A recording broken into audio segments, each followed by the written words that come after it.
janji Allah kepada orang yang berdoa. Makanya doa itu benar-benar senjata orang mukmin, melebihi senjata apapun yang dimiliki oleh seseorang. Paling dahsyat itu kalau punya doa. Jadi kalau orang yakin kepada Allah, maka dan keyakinan dia kepada Allah lebih besar daripada keyakinan dia kepada apapun, maka selama dia masih bisa berdoa kepada Allah, dia tenang. Ada masalah dikit, oh Ilahi. Ada masalah dikit, Ilahi. Ada masalah dikit, Rabbi. Terus saja. Ada masalah sepele apapun, minta ke Allah. Ada masalah apapun, minta ke Allah. Dan kata Nabi, janganlah kalian menjadi lemah dalam berdoa, karena sesungguhnya tidak akan binasa seseorang selama dia masih berdoa kepada Allah. Itu hadis Nabi dari Aisyah. Janganlah kalian menjadi lemah dalam berdoa, artinya jadi pundung, jadi putus asa dalam berdoa, karena tidak akan binasa seseorang selama dia masih berdoa kepada Allah Subhanahu wa ta'ala. Jadi kalau kita masih terus mengharap dan meminta kepada Allah, kita nggak akan binasa, kita nggak akan kalah, kita nggak akan rugi. Dan kata para ulama, segala sesuatu di dunia ini akan pergi dan tidak kembali. Ini clue penting nih, bisa dicatat. Segala sesuatu di dunia ini akan pergi dan tidak akan kembali kecuali doa. Dia pergi dan dia pasti akan kembali. Segala sesuatu kalau udah pergi di dunia ini nggak akan kembali lagi. Kalau pergi di sini maksudnya pergi kepada Allah. Tapi kalau doa pergi ke Allah, dia pasti akan balik lagi kepada yang meminta. Satu-satunya yang pergi ke Allah dan kembali di dunia ini hanyalah doa. Makanya ayat ini kalau kita kasih judul adalah janji Allah kepada hambanya yang berdoa. Allah berjanji, apa kata Allah? Inni qaribun. Aku itu dekat. Maksudnya nggak mungkin aku nggak dengar doa kalian.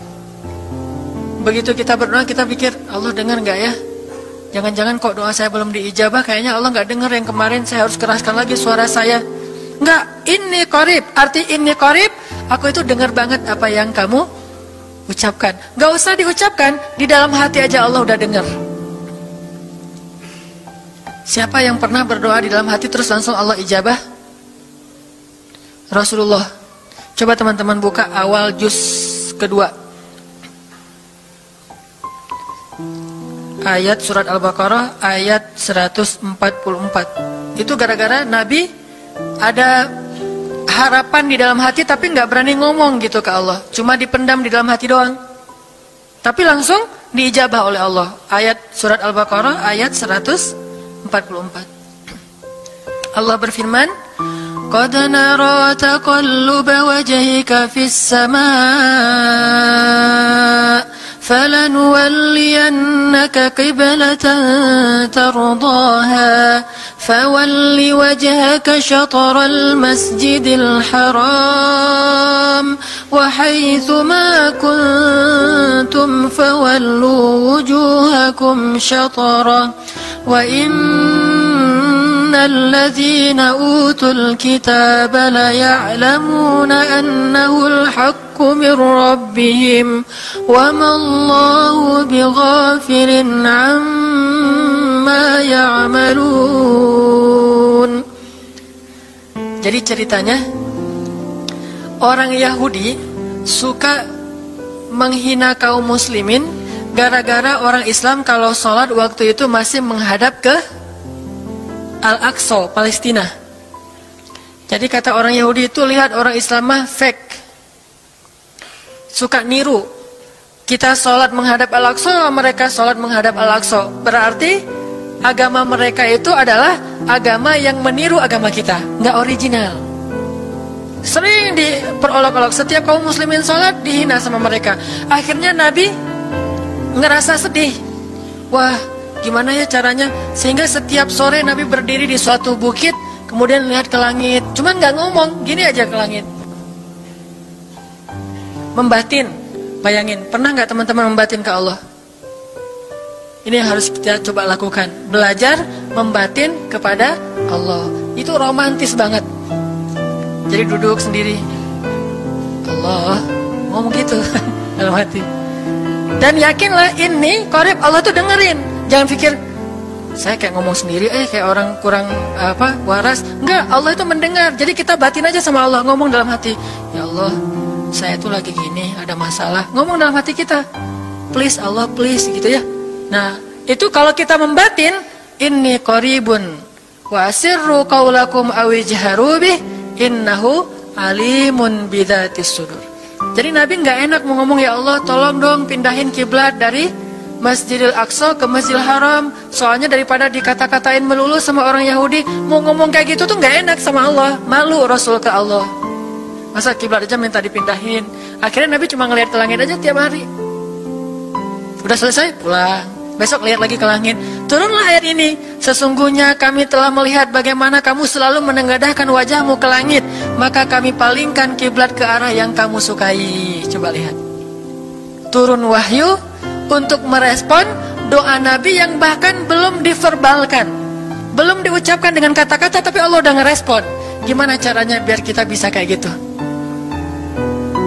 Lihat seorang cewek cantik, kayaknya kerudungnya soleha gitu ya, kuliahnya di UIN misalnya atau di pesantren mana gitu. Ternyata pas kita tanya-tanya ke teman-teman kita, oh dia tuh lagi belajar Al-Quran di masjid, sekarang lagi hijrah banget, bahkan udah hafal juz amma, juz 30, Masya Allah.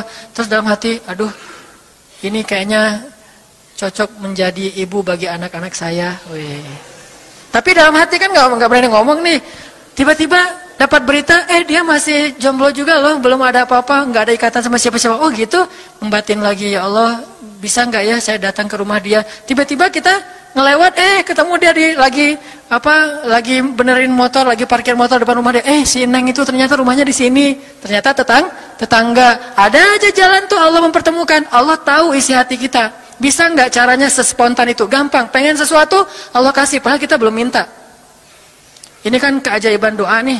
Cuman kita seringnya ngerasa udah minta berkali-kali kok nggak dikasih-kasih. Kita belajar sekarang. Rasul nggak usah minta pakai verbal, cuman membatin doang dalam hati, Allah udah ngasih. Pernah nggak teman-teman ngerasa kayak gitu? Ada kepengen sesuatu, tiba-tiba terwujud. Pernah kan? Tapi kepengennya yang baik-baik. Pengen misalnya, aduh, saya pengen banget umroh, cuman mau ngomong kayak gitu mah, saya mah orangnya kayaknya nggak mungkin bisa umroh kalau ngandalin harta. Orangnya nggak mampu, kerjanya juga pas-pasan, gimana mau umroh, untuk makan aja susah. Tapi pengen banget dalam hati kita. Dan itu rindunya tuh rindu banget. Setiap kali ngelihat video atau tayangan di TV tentang umroh dan haji, menitikkan air mata. Saking kangennya ke Baitullah. Allah tahu itu dalam hati kita. Tiba-tiba ada jalan. Ada aja jalannya. Dan bisa dikasih sedekah, bisa juga hadiah, bisa juga door prize, bisa juga macam-macam. Pokoknya ada jalan aja, tiba-tiba bisa umroh. Dan saya sering banget membawa orang umroh. Di antara jamaah itu selalu ada 1 atau 2 orang yang umrohnya itu miracle, keajaiban dari Allah. Ketika saya cari tahu alasannya apa, ternyata emang dia dari dulu pengen banget umroh, cuman nggak bisa ngandelin hartanya. Allah kasih jalan yang lain. Bukankah Allah itu memampukan yang diundang, bukan mengundang yang mampu? Kan itu yang sering kita dengar kan? Allah tidak mengundang yang mampu, tetapi memampukan yang diundang. Kalau udah Allah undang, pasti mampu. Kalau Allah nggak ngundang, walaupun dia mampu nggak akan bisa. Jadi Allah bukan mengundang yang mampu, tetapi memampukan yang diundang. Sehingga kita kalau hati kita kayaknya pantas diundang, Allah undang tuh. Begitu juga dalam urusan rezeki. Aduh, saya pengen kerjaan yang kerjaannya itu lebih halal, lebih nyaman, bisa sholat berjamaah tepat waktu, ada waktu juga buat keluarga, bisa juga berdakwah ke teman-teman. Akhirnya membatin kita itu karena kuat banget, Allah wujudkan.